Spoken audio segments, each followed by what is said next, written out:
Gawa tayo ng another flavor ng pulburon. Kasi wala akong pulburon sa tindahan, magbebenta ako. Kaya gagawin natin itong pang negosyo with costing na ito kasi maraming nagtatanong sa akin, ilan ang kinalabasan, ilan ang ganon, ilan ang pakinabang. So gagawa ulit tayo para alam natin lahat-lahat. Kasi nung last, pinamigay ko lang yan. Ngayon talaga ibibenta natin. So let's start.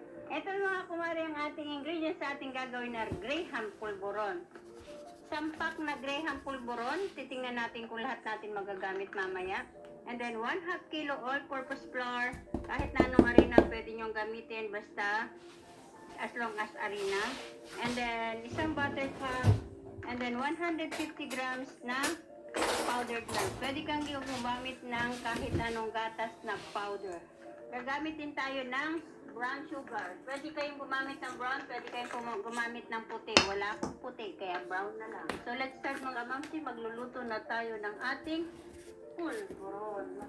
Situate na tuyong-tuyo inyong kawali bago nyo ilagay yung ating harina para maiwasan ang pagbuo-buo. Dito na rin ako magsisip para sa hugasin na lamang.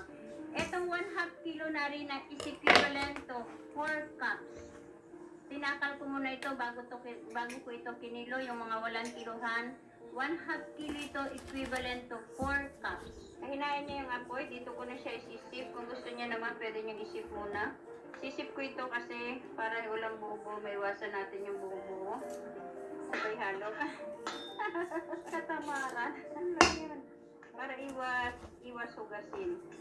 So ayan na mga kamamsi, lahat na lang ay ginawa ko ng negosyo.